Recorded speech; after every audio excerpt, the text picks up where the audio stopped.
Hello and welcome back to my channel. Today is exciting because I am finally giving you the video that you have been waiting for.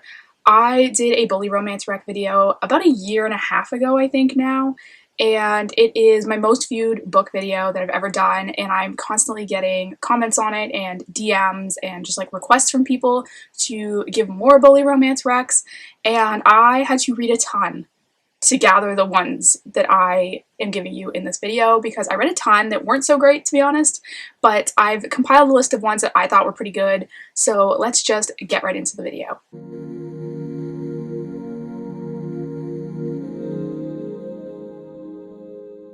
So like I mentioned, I did have a pretty hard time finding bully romances to even recommend to you guys because I just read a lot of flops. So within this video, I feel like I've got a wider range than I did last time. Things that range from very like soft bullying, I guess, to like very hardcore dark romance type books. So I'll let you know like which ones are which and give you an idea of like what level it's at, just so you know like obviously what you're comfortable with. But I just wanted to put that out there because like these aren't going to be in any kind of order in that regard, but I will let you know which are which. So the first book I have for you today is called Roman by Sophie Lark. This is the third book in her Underworld series, but they're all standalone, so you could read it on its own. This one is a little bit different in that most of the bullying takes place in the past, but we do get like flashbacks to that. This one follows Mila and Roman. Mila and Roman, like currently in present day, she is a reporter looking to do an interview with him on the opening of his new casino. These are all mafia books, by the way, so he's like obviously involved in that. And she's trying to get this interview with him about his casino, and she's kind of like upset about it because they went to high school together and he was just like an absolute jerk to her, was bullying her all the time, like just didn't get along, the two of them, and now she's kind of back, they're older, they have to work together, and she kind of has to like be nice to him to get this interview, and he's still being a complete jerk to her. Like I said, a lot of the bullying takes place in the past in this, but I found that the vibe of the present even was very reminiscent of a bully romance where he's super possessive of her, but he's still being a jerk to her. And it's definitely got that sort of going on within this one. This one was my favorite book in this series, actually. I did really enjoy it. Like I said, it does have, you know, the bullying aspect to it. It's just a little bit different. And then it does take place in the past. This one, I don't remember being like super crazy. I would say this is sort of like a middle of the line kind of bully romance. It's not super, super dark, but it's not super light and fluffy either. But I did really enjoy this one. Next, a little bit on the lighter side, we have Little Lies by Helena Hunting, or H. Hunting, this book is published under. This one is very, very light in the grand scheme of bully romances, but I did sort of feel like it counted. This one follows Lavender and Kodiak. This is actually the spinoff to her Pucked and All In series, but you don't have to read those books. This is their kids, so it's like a whole next-gen thing. You don't need to read those. I gave this 5 stars. I absolutely love this. It follows Lavender and Kodiak, like I said, and basically, they are in college, but they've known each other since they were kids. They used to be best friends, and then Cody just started being a jerk to her, and she doesn't really get why, and she ends up moving in with her brothers in college. So she's living in a house with her brothers, and her brothers are still best friends with Cody. So he is around all the time, kind of like making fun of her and just like being a jerk to her. And so like I said, this one is a little bit lighter. This isn't like a dark romance or anything, but I did feel like it had the bullying vibes to it. It's also just like such a good book, like highly, highly recommend. It's a new adult hockey romance. Really, really loved it. Like I said, definitely on the lighter side, but still has like the bully romance vibe and like a good like enemies to lovers arc kind of thing. This also like flashes back and forth between the past and the present quite a bit. So you're seeing them when they were kids, when they were like best friends, and now you're seeing him be a jerk to her.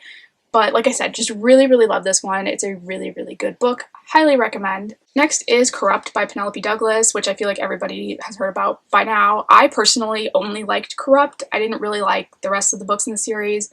Corrupt itself is, I think, kind of a bully romance. It follows Rika and Michael, and Michael's friends have all been in prison, I think for a year, and now they're all getting out, and they all blame Rika for them ending up in prison.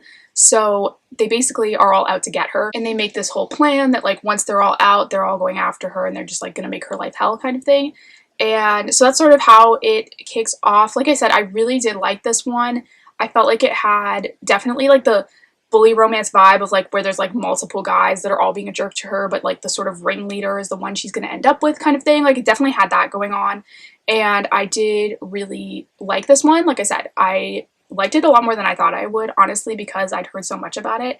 But I did like this better than the rest of the books. I think I would just stop after Corrupt. Maybe that's just me. Corrupt can be read as a standalone. The rest of them I think you kind of have to read in order, but Corrupt is its own sort of book, so you could just read that one. This one wasn't super dark, or, well, it was maybe like a little bit on the darker side than like the middle line, I would say, but it's not like anything like super insanely crazy. But I did really like this one. I thought it was really good. Next is Bad Boy Blues by Saffron Kent. I feel like this one is like way on the like tame side of bully romance, because in this one all the bullying takes place in the past. So we don't really see a lot of it. It's not really on page. We don't get a lot of flashbacks. We do kind of learn what went down between them, I guess, but we don't see it happening. So I think that this is a good one for someone who doesn't necessarily love the sort of darker parts of bully romances or is just getting into bully romance. I think this one might be good. It sort of has like that LJ Shen, I can't remember what book it is, I want to say it's Vicious, where the girl lives in the same like property as this like super rich guy that's a jerk to her. And that's like the same sort of plotline in this. This guy owns this whole like castle basically, and she ends up living there because she's working there. And so they kind of bump paths. It's now after high school and they're a little bit older, but he was always a jerk to her, so she's kind of, you know, still thinks he's a jerk kind of thing.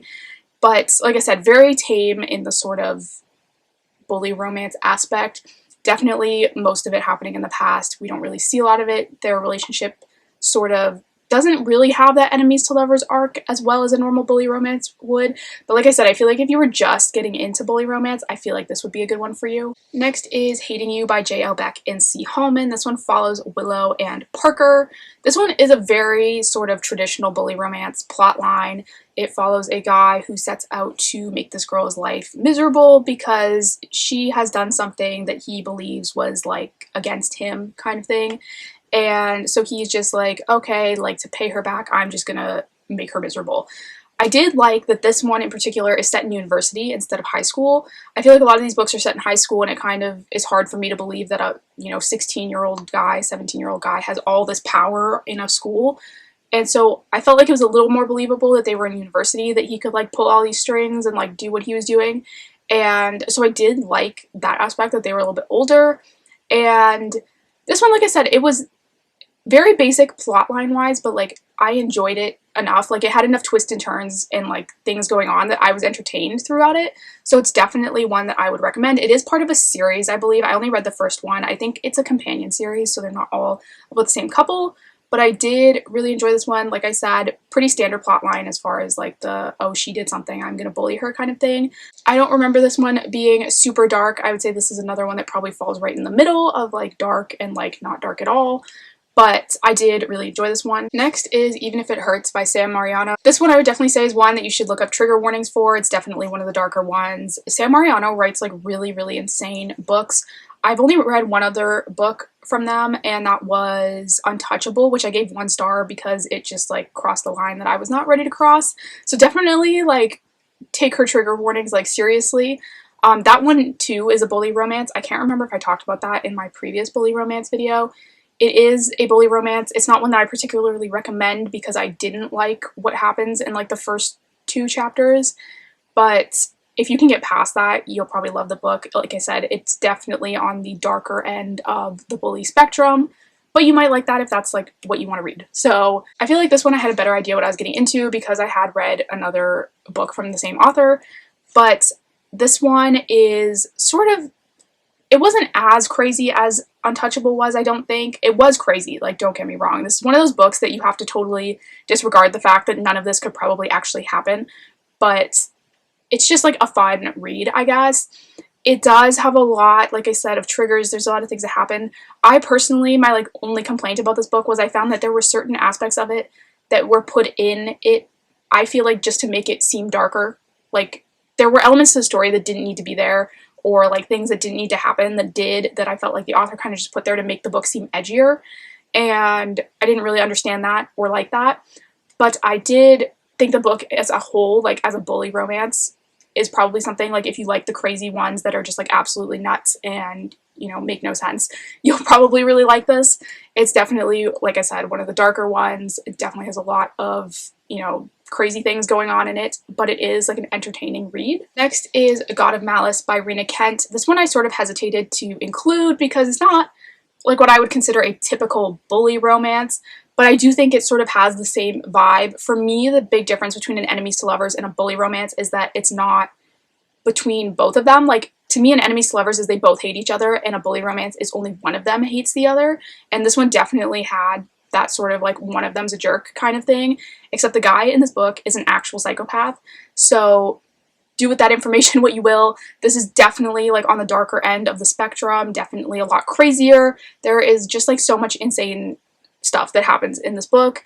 It does have like an underlying sort of mystery plot line, which I found kind of interesting, but the whole book is just like one of those ones where you really have to suspend your disbelief because there's just so much crazy stuff that happens. Like, it truly is just like a fun time, but like you can't take it too seriously because it is just full of craziness. But I did really like this one, so I wanted to include it. Like I said, guy is an actual psychopath, so keep that in mind if you're picking up this book. Definitely check the trigger warnings for this one as well. I saw a ton of reviews on Goodreads for this that were negative, and they were all people who just like ignored the trigger warnings and then were like, oh, I can't believe this happened in it, when like she literally told you it was going to happen in it. And I think that's why I was a little more open-minded with this. I know I mentioned Untouchable by Sam Mariano, that I gave that 1 star. This had the same sort of scene in it that that book had in it that caused me to give that book 1 star. But I feel like in this book I was warned well enough that I was like, okay, like I knew this was coming, like I knew this was this kind of book and I was expecting it. It wasn't like a, oh my god, where did this come from kind of thing. And so I felt a little bit better about that, that she did do a good job of like warning people like, this is gonna happen, this is gonna happen, like if you don't want to read this. Like, I think she actually, in her like little note at the beginning, it says that he's not even morally gray, he's morally black.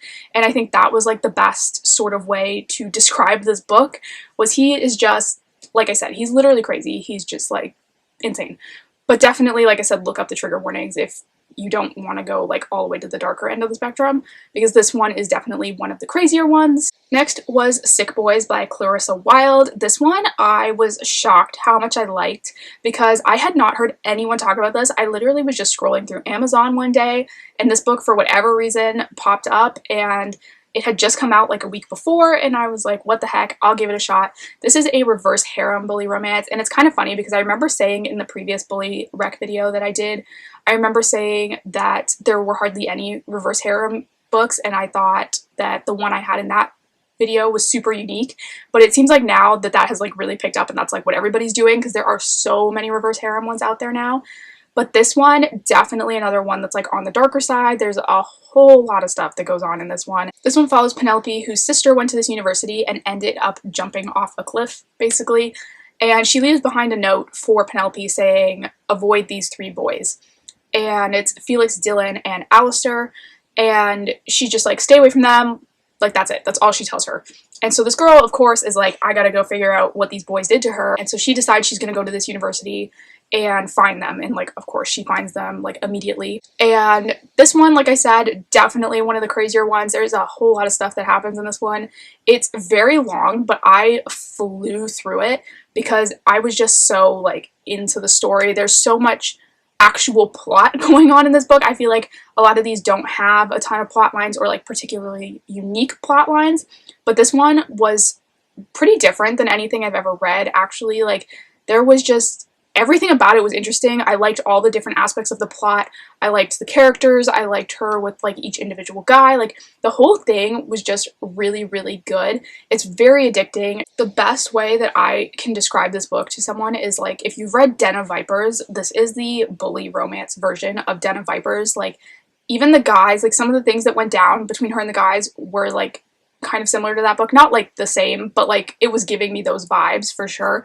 And it was just like so interesting. Like I said, I picked this up. I'd never heard of the author. I'd never seen the book. I hadn't seen anyone talk about it. Just randomly came up on Amazon one day, but I actually really, really loved this one. And lastly was Things I Wanted to Say But Never Did by Monica Murphy. This one was not what I was expecting because it's so long. I was expecting like a really like crazy intricate plot line, and that just like wasn't what this book was.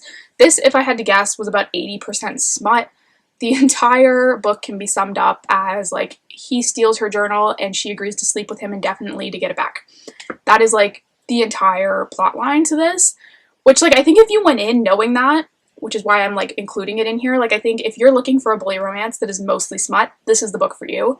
I just didn't know that going in, so I personally was a little disappointed in this, but I think that if you went in expecting a book that was 80% smut, you would probably enjoy the heck out of this. And so that's why I'm including it in here, like I said, because I do think that sometimes that's all you're looking for.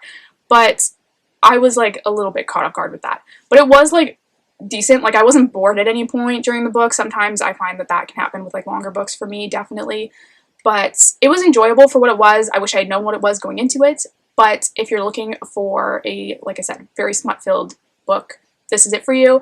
It wasn't particularly dark or anything. I would say this one was probably right in the middle, but I did enjoy it for what it was once I kind of figured out what that was. Anyway, those are all of my recommendations for today. I'm going to try to do a part 3 to this video a lot sooner than it took me to do a part 2, because I know you guys do love these books. But that is all I have for you today. So thank you guys so much for watching. Don't forget to hit the subscribe button down below. I do new book videos every single week, and I will see you next time.